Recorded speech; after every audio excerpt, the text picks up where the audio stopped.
Hi viewers, welcome to our channel. ప్రస్తుతం మనతో పాటు ఇమ్మంది రామారావు గారు సీనియర్ జర్నలిస్ట్ ఉన్నారు. వారితో ఒకసారి మాట్లాడదాం. సార్ నమస్కారం. సార్ నమస్తే బాబు.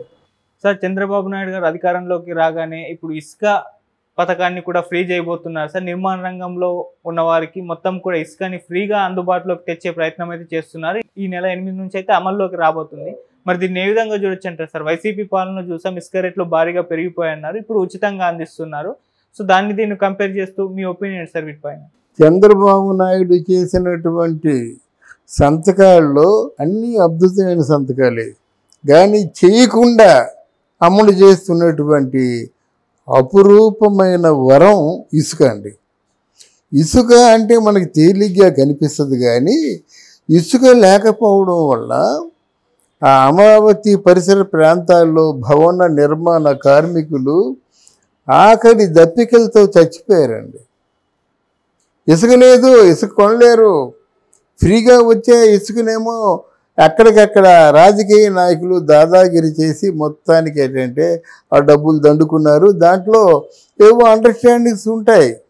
ఇప్పుడు ఒక ₹1 వచ్చాయనుకోండి, ఆ ₹1 వచ్చినట్టు ఆ ₹1 ఎవరెవరికి ఎంతో బేరాలు ఉంటాయి కదా, ఇన్క్లూడింగ్ ముఖ్యమంత్రి.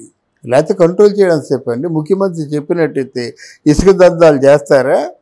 పోనీ ఏదో ఒక చోట ఇసుక దందా చేస్తానంటే పర్వాలేదు.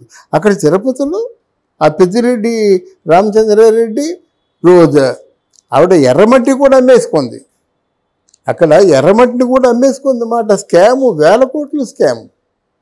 ఇసుకని అమ్మేసుకున్నారు, ఎర్రమట్టిని అమ్మేసుకున్నారు, తెల్లమట్టిని అమ్మేసుకున్నారు, రాళ్ళు కొండలను అమ్మేసుకున్నారు.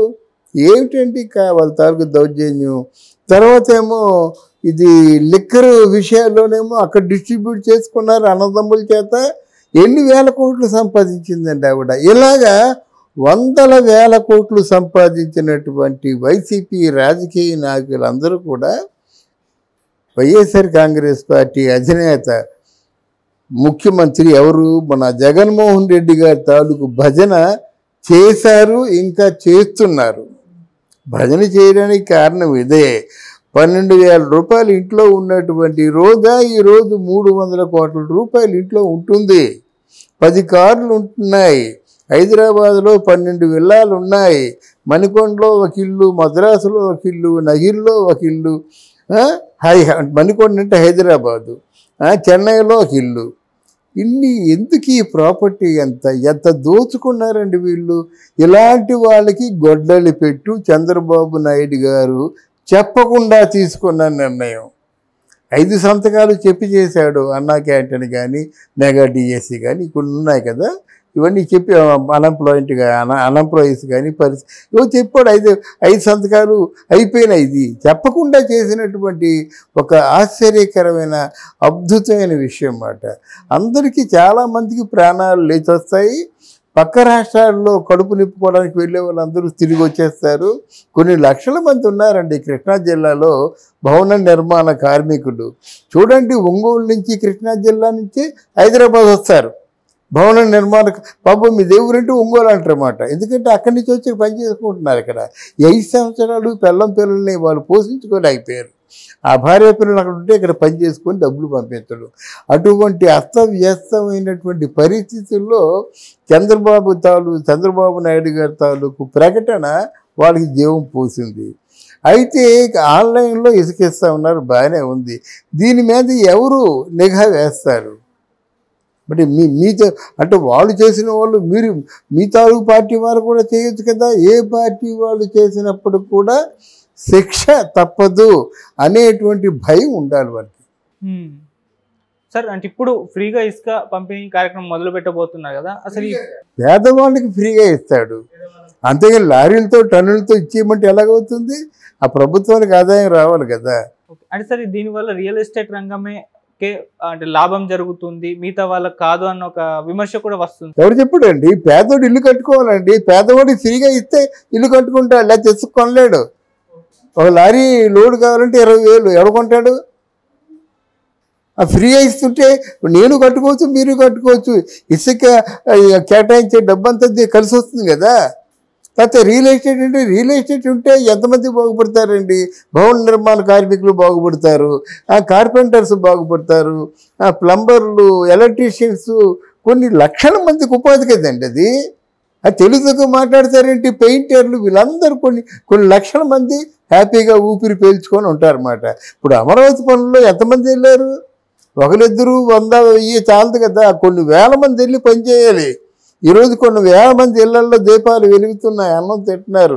దీన్ని వ్యతిరేకించేటువంటి పార్టీ ఎవరైనా, మనుషులు ఎవరైనా, వాళ్ళు అన్నం తింటున్నట్టు కాదు, మట్టి తింటున్నట్టు లెక్క. అది పేదవాళ్ళకి ఇస్తారు ఇసుక, అంతే కానీ రియల్ ఎస్టేట్ వాళ్ళకి ఎందుకు ఇస్తాడు? కానీ నామినల్గా అమౌంట్ తీసుకుంటాడు. దీని మీద బ్లాకుల్లో తీసుకోవడం, ఆన్లైన్ ఏమో వాళ్ళే ఆన్లైన్ చేసి నీకు రాలేదు, నీ అప్లికేషన్ సరిగ్గా లేదు, ఇలాంటి పిచ్చి పిచ్చి వాగుళ్ళు ఏమి లేకుండా నీకు కావాలి కదా, ఎన్ని లారీలు తీసుకుంటే తీసుకో, దాన్ని మామూలుగా ప్రభుత్వాన్ని చెల్లించవలసిన. మరి రెండో కంటికి రెండో చేతికి దక్కకుండా ప్రభుత్వానికే నేరుగా వెళ్ళాలి. ఇప్పుడు అబ్కారీ కూడా, లిక్కర్ కూడా అదే చేస్తున్నాడు అన్నమాట. నో క్యాష్ బిజినెస్, ఏదైనా ఆన్లైనే, అంతే. ఆన్లైన్ తెలిసిపోతుంది, సాయంత్రం అయ్యేసరికి ఎవరెవరు ఎన్ని లక్షలు బిజినెస్ చేశారో తెలిసిపోతుంది అన్నమాట. అంత పారదర్శకంగా ఉండాలి. కానీ ఏదో మన నమ్మకస్తులు అంటే ఈరోజు నమ్మకస్తులు రేపు ఉండడు కదా, నెల పోయిన తర్వాత డబ్బు మీద దాచిపడుతుంది కదా, సంవత్సరం పోయిన తర్వాత అక్కడ పెద్ద లీడర్ అయిపోతాడు. వాళ్ళ మీద ఆధారపడి కొంత రౌడీలు ఉంటారు, వీళ్ళందరినీ పెంచడం కోసం మళ్ళీ దందా చేయాలి. ఇవన్నీ రొటేషన్ కదా. అందువల్ల పారదర్శకత ఉండాలి, నిఘా ఉండాలి. అది ఇసుక విషయంలో చంద్రబాబు నాయుడు చేసింది చాలా, అంటే వరాలు ఇచ్చాడు కానీ చెప్పకుండా ఇచ్చినటువంటి వరం ఇది ఇసుక. సార్, అప్పుడు వైసీపీ ప్రభుత్వం ఉన్నప్పుడు ఇదే ఇసుక చాలా ఎక్కువ రేటుకి అమ్మేవారు, ఆ ఇసుక స్కామ్ జరిగిందని కూడా చెప్పేసి ఆరోపణలు వినిపించాయి. ఇప్పుడు అదే ఇసుకని ఫ్రీగా అందించే ఒక కార్యక్రమాన్ని చంద్రబాబు నాయుడు తీసుకొచ్చాడు. ఏ విధంగా చూడొచ్చు అంటే సార్ అప్పుడు అంత అక్కడ వైఎస్ఆర్సీపీలో స్కామ్ మామూలు కాదండి. వైఎస్ఆర్సీపీలో వాళ్ళ మనుషులకే ఇసుక ఇచ్చాడు, మిగతా వాళ్ళకి ఇసుక లేదు ఒకటి. రెండవది వాళ్ళ మనుషులు చెప్తేనే ఇసుక ఇచ్చాడు, దాంట్లో లంచాలు తీసుకుండేవారు, విపరీతంగా లంచాలు తీసుకుంటుండేవారు. వైఎస్ఆర్సీపీలో మామూలుగా వాలంటీర్లు అండి, ఈ పెన్షన్ ఇస్తే 100 రూపాయలు, అప్పుడు ఇప్పుడు ఎంతో తెలియదు, ఇప్పుడు లేరనుకోండి. ఆఫ్కోర్సు తెల్ల కార్డు ఇస్తే ఎంత, రేషన్ కార్డు ఇస్తే ఎంత, డ్వాక్రా లోన్ ఇప్పిస్తే ఎంత, బాటా రేట్లు పెట్టేశారన్నమాట. అందరికీ తెలుసు, అవునానికి వాడికి 5,000 కదా ఇస్తున్నారు అని ఊరుకుండేవారు అన్నమాట. ఇప్పుడు అలా జరగదని వీళ్ళు లేదు కదా, వీళ్ళు ఉద్యోగస్తుల్లో ఖాళీ సంతకం పెట్టేసి ఖాళీగా కూర్చున్న వాళ్ళని, నాయన మీరు ఎంప్లాయ్మెంట్లు మీరు అంటే ఎంప్లాయీస్ కదా, మీరు పని చేయండి, మీ పని ఉంది, నెలకు 1 రోజు పని లేదా 2 రోజులు పని అని చెప్తుంటే వాళ్ళ చేత తెల్లారక ముందు ఇళ్ళకెళ్ళి పెన్షన్లు ఇచ్చే విధంగా చేస్తున్నారు. మరి అప్పుడు వాలంటీర్లు లేకపోతే పెన్షన్లు అందరూ చచ్చిపోతారని చెప్పేసి 33 మంది ముసలోళ్ళని చంపేశారు వైఎస్ఆర్సీపీ. ఎందుకు అందవు? పని చేయించుకోవాలన్నమాట. అలాగా దీన్ని ఏంటి, మన సచివాలయంలో పనిచేస్తున్న ఉద్యోగులందరినీ కూడా వీళ్ళు ప్రజా సేవ చేయండి మీరు అని ఒకరోజు చేయలేరా వాళ్ళ సేవ? అందువలన వైఎస్ఆర్సీపీ వాళ్ళు ఏమన్నప్పుడు కూడా దీన్ని మరి ఖండించదగ్గ అవసరం కాదు. ఎవరైనా ప్రశంసించవలసింది ఇసుక ఫ్రీగా ఇస్తామంటే ముందు భవన నిర్మాణ కార్మికులు వాళ్ళ జీవితాలు బాగుపడతాయి.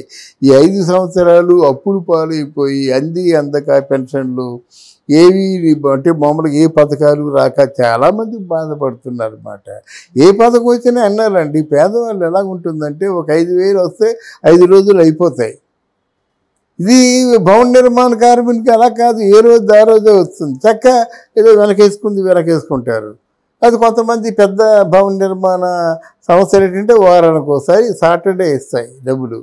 మనకి తెలుస్తుంది ఎంత మనం బిగించుకుందాం, ఎంత మనం ఖర్చు పెట్టుకుందాం, అది బాగుంటుంది అన్నమాట. అలాగే కదా అలాగే పెళ్ళిళ్ళు చేయడం, సజించుకోవడం చేస్తున్నారు. అలా ఉండాలి. కానీ అన్నిట్లోనూ దోపిడీ, దుమ్మి, తర్వాత రౌడీజం, ఇది ఎంత ఉడికిపోయింది కదండి ఆంధ్రదేశం. మరి బయట వాళ్ళు విమర్శిస్తారంటే ఆ విమర్శలు తీసి పక్క పెట్టండి. వాళ్ళు ఎవరికైనా ఉద్యోగాలు కల్పించారా? వాలంటీర్లు తప్ప 2 లక్షల మంది నుండి ఉద్యోగాలు కల్పించారా? కల్పించిన ఉద్యోగులతో వాళ్ళు ఉసురు పోసుకున్నారు 5,000 రూపాయలు ఇచ్చే. వాళ్ళు మాట్లాడే నైతికమైన హక్కు ఉంటుందా? అదే అంటున్నాడు, వాళ్ళు మాట్లాడితే వీళ్ళు ఖండించరేమండి, నోరు పోయి అది కాదు అని చెప్పాలి కదా. సరే అంటే ఈ ఫ్రీ స్కీమ్ల పైన అంటే ఏ విధంగా చూడొచ్చు? అప్పుడు తెలంగాణలో ఫ్రీ బస్ ఇస్తే ఈ ఫ్రీ స్కీమ్ పైన ఒక విమర్శ అయితే వచ్చింది. ఇప్పుడు ఏపీలో కూడా ఫ్రీ బస్సు తొందరలో ఏర్పాటు చేస్తామని చెప్పడం చూస్తున్నాం. మళ్ళీ ఇప్పుడు ఫ్రీ ఇసుక అంటే ఫ్రీ ఫ్రీ ఫ్రీ అనే దాన్ని పైన ఒక భిన్నాభిప్రాయాలు అయితే వ్యక్తం అవుతున్నాయి సార్. కొందరు సమర్థిస్తున్నారు, కొందరు ఎందుకు అని అంటున్నారు. మీరేం చెప్తారు సార్ దీని గురించి? నేను ఫ్రీ అని చెప్పే ముందు కొన్ని ఆలోచించాలండి. ఎవరికి ఫ్రీ, ఎవరికి ఫ్రీ? అసలు ఫ్రీ బస్సుకి ముందు టోకెన్స్ ఏదో మామూలు దాన్ని ఏమంటారు ఐడి కార్డులు రిలీజ్ చేస్తారు కదా, అప్పుడే స్క్రూటినీ చేసేయాలండి. మామూలుగా డబ్బులు పేదవాళ్ళకి, కొంచెం ఏజ్ 45 సంవత్సరాలు దాటిన వాళ్ళకి, ఆడపిల్లలకి ఇలా కొన్ని కేటగిరీ వైజ్గా వాళ్ళు ఫ్రీ చేసినట్టయితే బాగుంటుంది. కానీ మంచి వయసుని వాళ్ళు ఆడవాళ్ళు ఉన్నారు కొన్ని ఫ్రీ కాకపోతే ఆటోలో వెళ్తారు, లేకపోతే క్యాబ్లో వెళ్తారు. వాళ్ళకి ఎందుకండి? పిల్లలు వెళ్ళలేరు, భయం. పిల్లలకి ఇవ్వాలి. ఒక 50 సంవత్సరాలు దాటిన స్త్రీలకి ఇవ్వాలి. ఏమో బస్సాకి పోయి పడిపోతారేమో అనే ఉద్దేశంతో. అలా కాకుండా మొత్తం అందరికీ మరి బస్సులో కొట్టుకుంటున్నారంటే ఏంటి? బలం ఉన్నోళ్ళే కొడతారు, బలహీన లేక కొడతారు, కూర్చుండిపోతారు దగ్గర.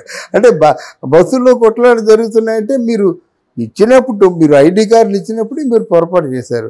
ఆ పొరపాట్లు జరగకుండా చంద్రబాబు నాయుడు, అలాగైతే పెద్ద గొడవలు ఏం జరగవు. బలిష్టంగా ఉందనుకోండి, కోపం ఎక్కువ ఉంటుంది. కోపం ఎక్కువ ఉన్నదేమో ఒక మనిషిని తోసేస్తుంది, తోస్తే నలుగురు వస్తారు, ఇలా గలబాలు జరుగుతాయి. అలా కాకుండా ఒక సర్టన్ ఏజ్ పెట్టుకోవాలి. పిల్లలు కూడా ఇంత ఏజ్ వరకు వెళ్ళొచ్చు. సపోజ్ 12-15 సంవత్సరాల వరకు వెళ్ళొచ్చు అంటే చక్కగా వాళ్ళు ట్రావెల్ చేస్తారు. అది లేకుండా మొత్తం దొమ్మి దెబ్బలాట్లాగా అందరూ వెళ్ళిపోవడం, ఒకళ్ళు తోసుకోవడం, కింద పడిపోవడం, పైకి పడిపోవడం, ఇది కరెక్ట్ కాదు. దీని గురించి ఆలోచన చేస్తారు. ఆలోచన చేయకుండా మాత్రం ఐడి కార్డు ఇస్తే మళ్ళీ అబాస్ పాలవుతారు. తర్వాత ఏమో ఏపీఎస్ఆర్టీసీకి ఎంత నష్టం. ఇప్పుడు ఆడవాళ్ళు కాకుండా మగవాళ్ళే ట్రావెల్ చేస్తే ఇన్కమ్ ఎంత వస్తుంది, డెఫిసిట్ ఎంత వస్తుంది, ఆ డెఫిసిట్ని ఎక్కడి నుంచి పూడ్చాలి అది కూడా చూసుకోవాలి కదా. ఫ్రీగా ఇస్తున్నారండి. ఓ సంస్థ ఉందండి ఏపీఎస్ఆర్టీసీ వస్తుంది, ఆ సంస్థకి రావాల్సిన మూలధనంలోంచి జీతాలు ఇస్తుంది. జీతానికి ఎంత డెఫిసిట్, అది ప్రభుత్వం మిగిలిన స్థాయిలో ఉందా లేదా, ఇవన్నీ ఆలోచించుకోవాలి కదా. వాళ్ళకి వచ్చిన రాబడి కాకుండా ఎక్కడి నుంచి తెచ్చుకొస్తారు? ప్రభుత్వాన్ని అడుగుతారు.